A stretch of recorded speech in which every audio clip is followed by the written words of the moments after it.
What happened in Florida over the weekend. For the second time in 2 months, the FBI is investigating an assassination attempt on Donald Trump's life. Trump says he is, quote, safe and well after the incident at his golf club in West Palm Beach. A suspect, 58-year-old Ryan Wesley Routh, is right now in custody.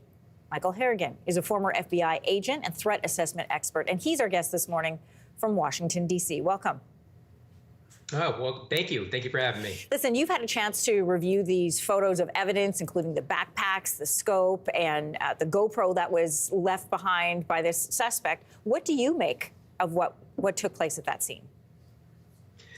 Well, it's an interesting scene. You know, I think the backpacks, if the reports are correct, that he was using some type of ceramic, we call them ceramic plates in the ballistic field.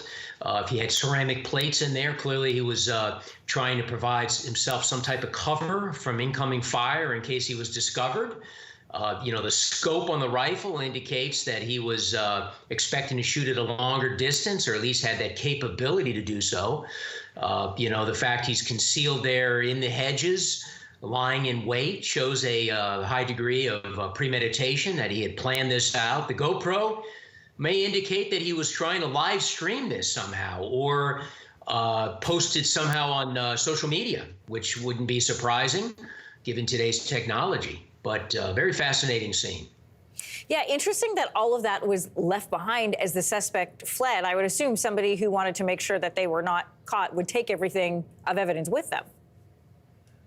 You know, you're right. You know, this is with these individuals that do these kind of acts. You look at the Hinckley assassination attempt on President Reagan. He didn't make any plans to get away. You know, this guy in Butler, same thing. He's up on the roof. I don't think he planned to get away. You know, and the same with this one here. You know, but you're looking inside the mind of a potentially disturbed individual who has his own reasons and methodology for doing what he does. And they're not necessarily thinking that far ahead. His goal is to, you know, cause injury or death to the president. That's his total focus here. And I just don't think he thought that far ahead. He probably didn't expect to be seen by the Secret Service and engaged by the Secret Service, which was a great job by that agent to interdict that threat when he saw it.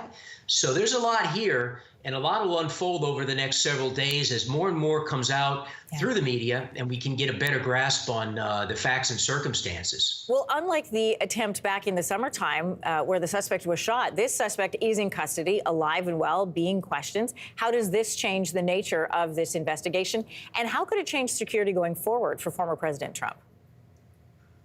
Well, the fact that he was caught alive is a phenomenal benefit to law enforcement. He's now available to talk. Now, whether he talks or not, that's up to him at this point.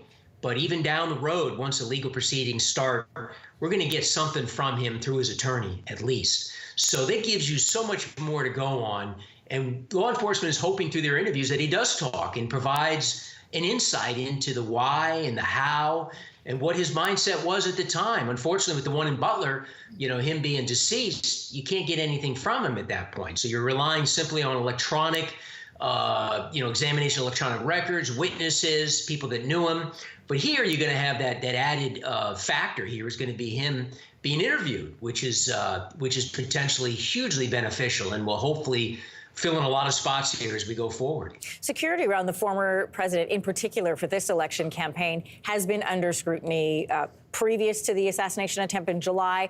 It came up again after the attempt on his life, and he was hit with a bullet.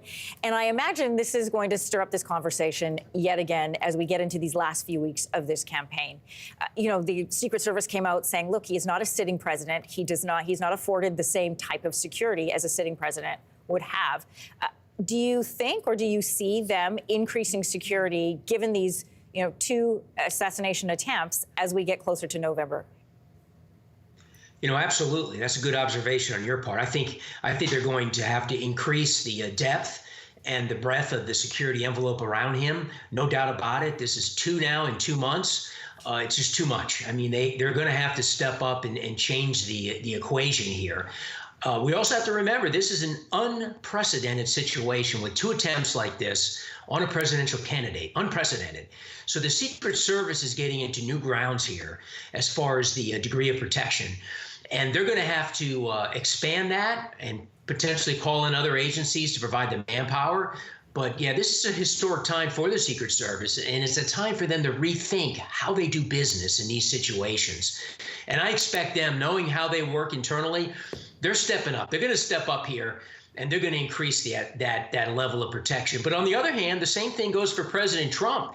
Is him and his advisors are going to have to work with the Secret Service and maybe listen a little closer to their advice that they're giving him, and maybe make some significant changes to his personal routine and how he goes about business. So both sides have to be looked at here. Yeah, part of that conversation is the golf course the safest place to be for the former president, given the 2 assassination attempts? Michael Harrigan, great to have you here with us this morning. Thank you. You're welcome.